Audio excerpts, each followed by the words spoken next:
Hi everyone, Simon Keeling here with your flying weather outlook for the weekend and week ahead, brought to you exclusively by Flyer Magazine in association with weatherschool.co.uk. And this is the all-important one, back to flying on Monday. And I've got the forecast for you in just a moment. First of all, lots of info for you today, so stick with me through the forecast here. First up, are you getting the free weekend forecast emails? If you're not, this is a completely free service. I've been doing it for over 20 years. You don't get any spam, you don't get any rubbish. What you get on a Thursday or Friday is just a plain language text forecast with a couple of charts for the weekend, for flying at the weekend. It's just a service that I offer to the aviation community. If you're not getting those forecasts yet, then send a blank email to aviationweather-subscribe@weatherweb.net. So the address on the screen here, aviationweather-subscribe at weatherweb.net. Now, something else for you to celebrate the return to flying. My weatherweb.net premium site has got an offer running at the moment for pilots on our aviation service. So this is the aviation weather page that you'll see at weatherweb.net. You'll see it's got all the charts that we use at Weather School here, the exclusive WeatherWeb fronts, updated every day. Those are the ones that you're going to be seeing in this forecast. 500 millibar charts. Those of you who come to Weather School know how to use those in order to be able to plan your flying over the next 10 to 14 days. Skew tees, wow, and you know how much I love skew tees. Those are on there now as well for many aerodromes around the UK. Those are there available to you as a premium member. And also you've got our ceilings charts there, which are the forecast cloud tops, cloud bases, sorry, for the UK, updated throughout the day. And what else have we got? Wow, just loads of information. We've got the fast forecast, 5-day forecast updated every single day, the 2-week planners, the look aheads, all of that comes as part of the WeatherWeb premium service. And I've got a special offer on at the moment for pilots up to the 19th of April to get us flying again. You get 6 months WeatherWeb Premium for the price of 5, so basically a month free. Works out less than £3.50 a week. So to find out more information, if you go to weatherweb.net, that's what you'll see. Click on forecasts here, click on aviation weather. It will take you to the aviation weather page, and you can click on that link for more information on the subscription offer to pilots and see what you're going to get. I told you I've got loads of information for you, so go there now. You can subscribe now, get immediate access to everything through weatherweb.net. Okay, bit of forecasting for you then, I think. This is how things look for the next few days. Murky in the south on Friday, brighter for Saturday and Sunday though, looking better days. Although we've got rain across southeastern areas through the weekend. Next week just looks darn messy. And I'll have more info on that for you in just a moment.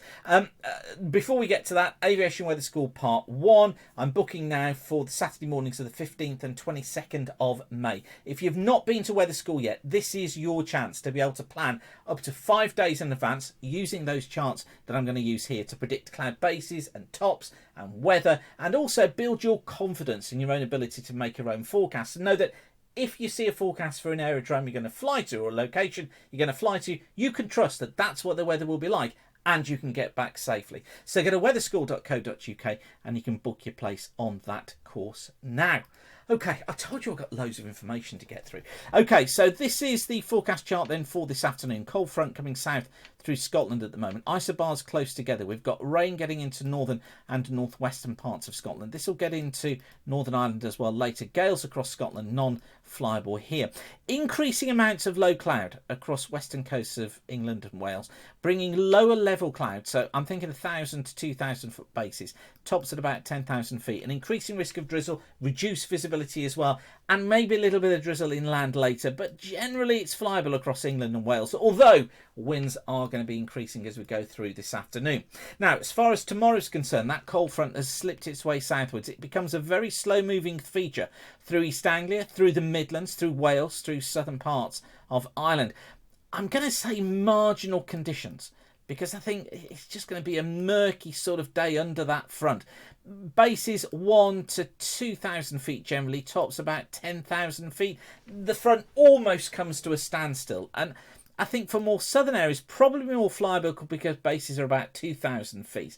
To the north of that, much brighter flyable across Northern Ireland, much of Northern England, southern Scotland, eastern Scotland, but non-verifiable in the north because of showers coming in. Typical bases 3,000 feet tops, about 8,000 feet, but across northern Scotland some cumulonimbs mixed in with that. So pretty murky across the south through Friday.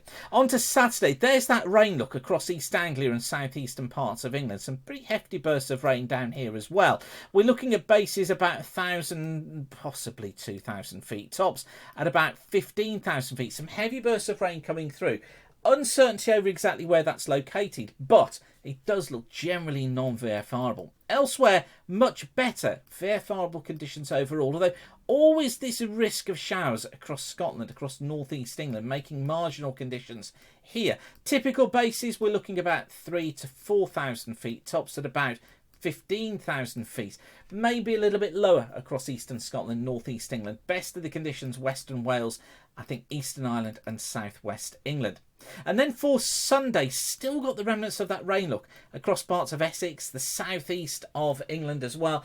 I'm going to say non-verifiable here, but I may be a little bit pessimistic.